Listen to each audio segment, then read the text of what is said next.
টানা ছুটিতে ঈদ উৎসবে মাতোয়ারা দেশবাসী, পর্যটন কেন্দ্রগুলোতে উপচে পড়া ভিড়।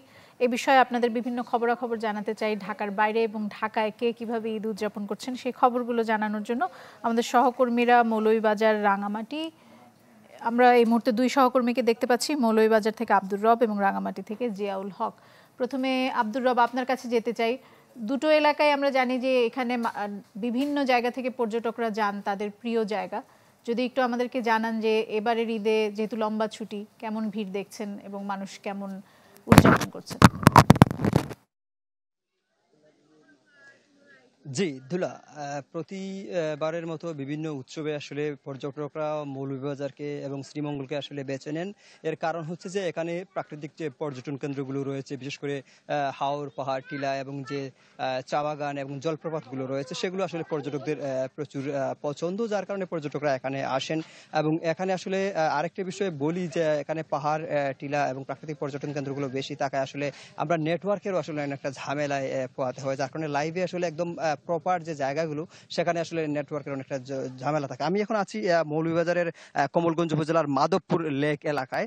এই এলাকায় আসলে প্রচুর পর্যটকের সমাগম আমরা দেখতে পাচ্ছি, কারণ এখানে যে চা বাগানগুলো রয়েছে সেই চা বাগানগুলো ভেতরে প্রচুর পর্যটক ঢুকেছেন। এবং এখানকার বৈশিষ্ট্য হচ্ছে যে চারদিকে পাহাড় এবং টিলা, মধ্যেখানে লেক, এবং এই পাহাড় টিলাগুলোতে সবুজ চা বাগান রয়েছে। সেই নান্দনিক দৃশ্যগুলো দেখতে আসলে দেশ এবং বিদেশের বিভিন্ন প্রান্ত থেকে আসলে পর্যটকরা এখানে ছুটে এসেছেন। এর পাশাপাশি যে হামহাম জলপ্রপাত, মাধবকুণ্ড জলপ্রপাত সহ যে বিভিন্ন প্রাকৃতিক যে ইয়েগুলো রয়েছে, পর্যটন কেন্দ্রগুলো রয়েছে, সেগুলোতে আসলে পর্যটকরা ভিড় করছেন। এর পাশাপাশি যদি বলতে চাই যে মৌলভীবাজার যে রিসোর্ট এবং কটেজগুলো রয়েছে, শতাধিক হোটেল, রিসোর্ট, কটেজ, সেগুলো আসলে পরিপূর্ণভাবে বুকিং হয়েছে। আব্দুর রব, অসংখ্য ধন্যবাদ আপনাকে। যদিও আসলে নেটওয়ার্ক খারাপ থাকার কারণে আমরা খুব ভালোভাবে দর্শকদেরকে হয়তো আপনি যে জায়গায় দাঁড়িয়ে আছেন সেখানকার সৌন্দর্য ঠিকভাবে দেখাতে পারছি না। আমরা এবার রাঙামাটিতে যেতে চাই। জিয়াউল হক, আমরা সেখানে অপেক্ষাকৃত পরিষ্কার দেখতে পাচ্ছি আপনার পেছনের ছবি। একটু যদি জানান যে আবহাওয়া কেমন, পর্যটকরা কেমন গেলেন আর কেমন উদযাপন করছেন? বিশ্বমানের থার্মিক্স রড, সালাম স্টিল থার্মিক্স, দেশের একমাত্র থার্মিক্স রড। দুলা, রাঙামাটির যে অন্যান্য যে পর্যটন কেন্দ্রের মতো আমি এখন দাঁড়িয়ে আছি একটি শিশু পার্কে।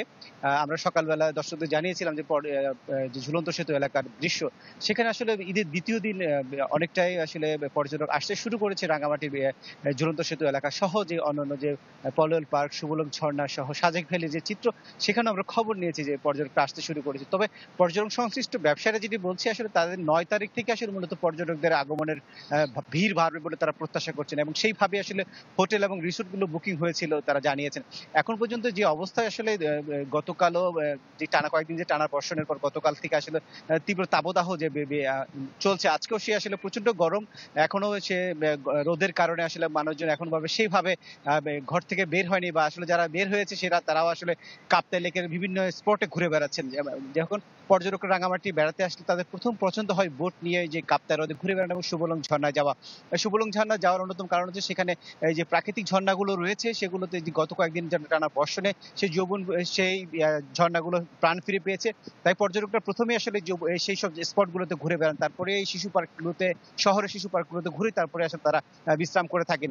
এই পর্যটকদের নিরাপত্তা টুরিস্ট পুলিশের পাশাপাশি জেলা পুলিশে কাজ করে যাচ্ছেন বলে আমাদের জানিয়েছেন।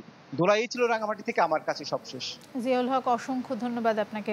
দর্শক, আমরা মৌলভীবাজার আর রাঙামাটি থেকে সেখানকার ঈদ উদযাপনের খবর আপনাদেরকে জানাচ্ছিলাম।